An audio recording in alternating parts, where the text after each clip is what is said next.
Welcome to Collecting My Childhood. Today I will be showcasing toy display cards from a Gumball vending machine that featured Pokemon keychains from Basic Fun and an assortment of other random knickknacks. I remember begging my mom for quarters for the Gumball vending machines after she paid for groceries at the checkout. They were positioned at the front where the entrance and exit were located. I still see these in stores, but I don't think Gumball machines are as popular as when I was a kid in the 90s, since more people pay with their phone or card these days instead of carrying change. Display cards like this promoted the hot ticket item front and center, and filled the space around it with other less desirable toys that could be obtained from the machine that was using this display.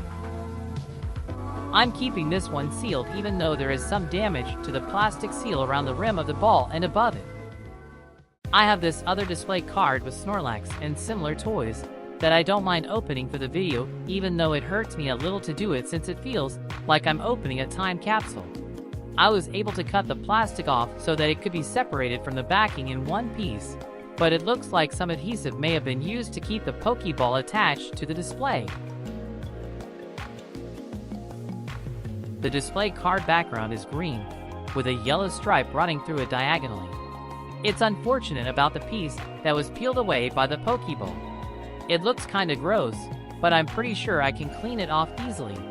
The paper backing is stapled to a cardboard sheet for support, and looks like it may have been printed on glossy paper, because it appears to have a little bit of a shiny finish on it.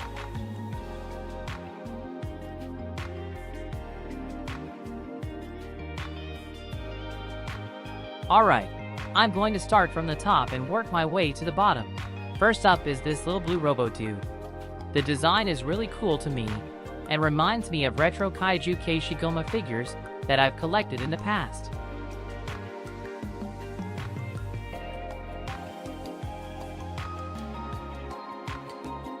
This clear yellow turtle is nicely molded, and has some fine details outlining the plates on the shell, and bumps on the arms for texture.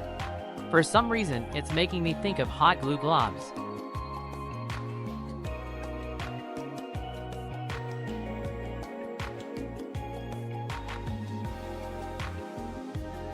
This heart ring is a lower tier item here, made out of cheap malleable metal. This next ring has an upset looking face on it. It looks like it could be a luchador mask as well.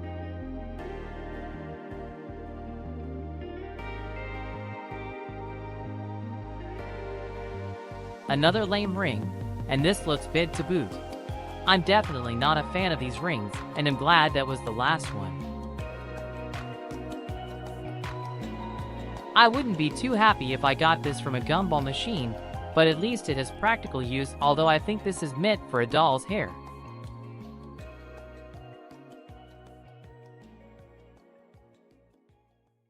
You can't go wrong with this classic toy. There's plenty of fun to be had with a spinning top.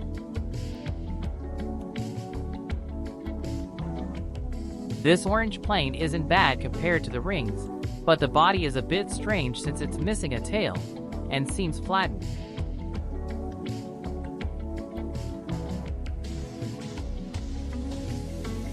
This is one of 4 bracelets. It looks and feels like this is the cheap malleable metal that the rings were made of. The most interesting thing about these bracelets are that they are made in India. It looked like most of the toys in this display were mostly made in China aside from these. The chain is painted gold, and the clasp needs to be bent in order to open and close it. Here's another bracelet. A camel was pressed onto this pendant. This bee appears to be missing an antennae.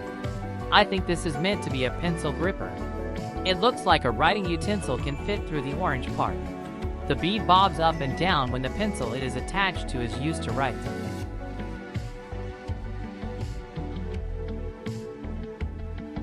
Here's another pencil gripper.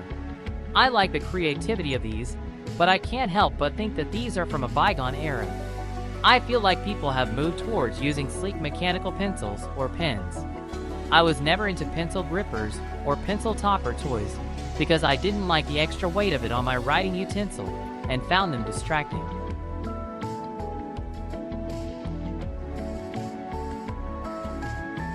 This pendant has a profile of a man with a sleeping cap.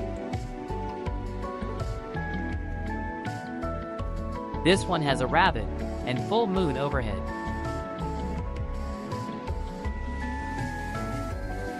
I think this might be a Cocker Spaniel. It has a hole in it in case you wanted to attach a keyring to it. The plastic is thin and pliable.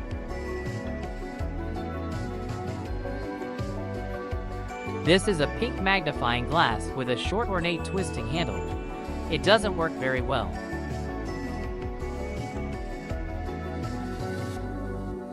Here's another top. This one came in pink. This toy looks interesting. It's an odd face mask with 2 finger holes in the back. It reminds me of the stone vampire mask in JoJo's Bizarre Adventure. I thought the mask would be flexible enough to move using the holes in the back, but it's made out of hard plastic. Okay, let's get to the main feature. The Pokemon Keychain from Basic Fun. These were released in 1999. Snorlax was part of the first release Series 1 alongside Squirtle, Psyduck, and Eevee. The plastic looks like it almost melted with Snorlax. It has been almost 30 years after all. Snorlax was the only one I had growing up as a kid, but I lost both the Pokeball and Snorlax after they fell off my backpack at school. The Pokeball can be closed with the keychain hanging outside the ball as long as you make sure to place the chain in the notch on the side, which gave you the option of displaying the Pokeball on the keychain. Mine fell off at school after the button was mistakenly pressed against the wall, and I didn't notice it being gone until later. Pressing the button will open the Pokeball. There is a spring located in the hinge above Snorlax's head that makes the top of the ball fly up. Snorlax is removable from the Pokeball. A peg keeps him from moving around. Although this component keeps him in place, when the ball is closed it only secures him loosely. I would recommend just taking the Pokeball off of the Pokemon if you actually do decide to use this as a keychain, because it can be easily opened and fall off similar to the one I had as a kid. The keychain is connected by a screw-eye hook in the back. I've always disliked these because they start to loosen over time after swinging around on a backpack. I can't tell you how many cool keychains I've lost because of this. I remember unscrewing the keychain from Snorlax as a kid because it felt more like a real Pokeball without it, and throwing it around trying to get it to land on the button to release. Thank you for watching.